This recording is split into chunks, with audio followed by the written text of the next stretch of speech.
ഇന്ന് തന്നെ ഡൗൺലോഡ് ചെയ്യൂ. കാണൂ നിങ്ങളുടെ ഫേവറേറ്റ് ഷോസ്. ഒരു കുഞ്ഞുണ്ടാവാൻ വേണ്ടി പ്രാർത്ഥനയും വഴിപാടുകളും കഴിപ്പിച്ച് അമ്പലങ്ങൾ തോറും കയറി ഇറങ്ങി നീ തന്നെയാണോ ഈ പറയുന്നേ? പറഞ്ഞു പോവും. സാഹചര്യം അതാ. ഞാൻ തന്നെ ഇവിടെ കഴിയുന്നത് അച്ഛന്റെ അമ്മയുടെ കാരുണ്യത്തിലാ. ആ കാരുണ്യം നിങ്ങൾക്ക് എത്ര നാൾ എനിക്ക് തരാൻ പറ്റും? ഞങ്ങൾ ഈ വീട്ടിലുള്ളിടത്തോളം കാലം നിനക്കും നിന്റെ കൊച്ചിനും ഒരു കുറവും ഞങ്ങൾ വരുത്തില്ല. ഇപ്പോഴത്തെ ഈ സാഹചര്യം വെച്ച് ഈ വീട്ടിൽ നിങ്ങൾ എത്ര നാൾ കാണുമെന്ന് ഉറപ്പിച്ച് പറയാൻ പറ്റോ? മോളെ, നീ എന്തൊക്കെയാ പറയുന്നേ? കുറച്ച് ദിവസം കൊണ്ട് ഞാൻ മനസ്സിലാക്കിയ കാര്യങ്ങൾ ഇതൊക്കെ.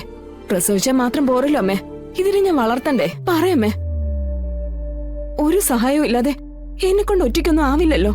ആര് പറഞ്ഞാവില്ലെന്ന്? നിനക്കറിയാവോ, ഞാൻ നിങ്ങളെ 3 മക്കളെയും വളർത്തിയത് ഒരാളുടെ സഹായം ഇല്ലാതെയാ. പലപ്പോഴും ജീവിത സാഹചര്യങ്ങളുമായി പടപൊരുതുമ്പോ കണ്ണിൽ നിന്നും കണ്ണീരൊന്നും അല്ല വന്നോണ്ടിരുന്നത്, ചോര തന്നെയാ. അവിടെ നിന്നൊക്കെ എനിക്ക് നീന്തി കയറി വരാമെങ്കിൽ നിനക്കൊരു കൊച്ചിനെ വളർത്താനാണോ പ്രയാസം? എടി മോളെ, നീ ഇങ്ങനെയൊന്നും ചിന്തിക്കാനേ പാടില്ലായിരുന്നു. ശാരി, ശാരികേ, നിങ്ങൾ പറയുന്ന എല്ലാം ഞാൻ കേട്ടില്ലെങ്കിലും ഏറെക്കുറെ കേട്ടത് വെച്ചിട്ട് ഞാനൊരു കാര്യം പറയാം. കണ്ടുപഠിക്കാനും മാതൃകയാക്കി ജീവിതം മുന്നോട്ട് കൊണ്ടുപോകാനും ഏറ്റവും നല്ല ഉദാഹരണം നിന്റെ അമ്മയല്ലേ. ഞാനില്ലാഞ്ഞിട്ട് പോലും ഒരല്ലലും ഇല്ലാതെ നിങ്ങൾ 3 പേരെയും വളർത്തി. അവൾക്കൊപ്പമല്ല, അവൾക്ക് മേലെ അവൾ നിങ്ങളെ വളർത്തിയത്. ദൈവത്തിന്റെ കാരുണ്യമാണ് കുട്ടികൾ. കുട്ടികളില്ലാത്ത വീട് വീടാണോ മോളെ? എത്രയോ പെൺകുട്ടികൾ ഈ ഒരു ഭാഗ്യത്തിനായി കൊതിക്കുന്നു എന്നറിയോ?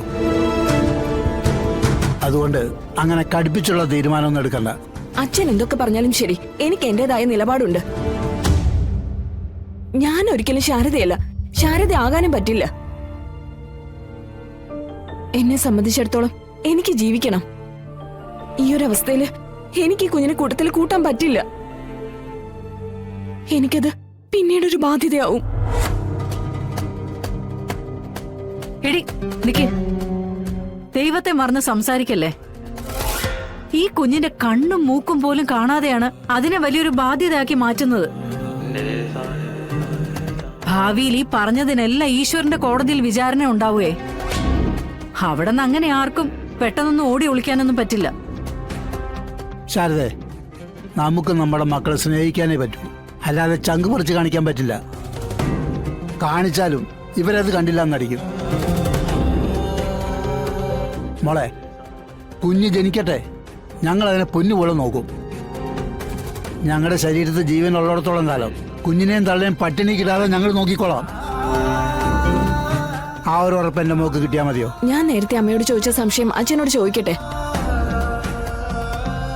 എന്തൊക്കെയോ കേസിന്റെ കാര്യങ്ങളും പറഞ്ഞ് പോലീസുകാർ ഈ വീട്ടിൽ കയറി ഇറങ്ങുന്നു. എന്തെങ്കിലും സംശയത്തിന്റെ പേരില് നിങ്ങളെ 2 പേരും കൈവേലങ്ങ് വെച്ചോണ്ട് പോയാ ഞാൻ പിന്നെ ഒറ്റയ്ക്കായി പോവില്ലേ? അതുകൊണ്ട് ഞാൻ ഇങ്ങനൊരു തീരുമാനം എടുത്തത്. കാര്യങ്ങൾ അപ്പപ്പോ പറഞ്ഞു പോയാ പിന്നീട് ദുഃഖിക്കേണ്ട കാര്യമില്ലല്ലോ.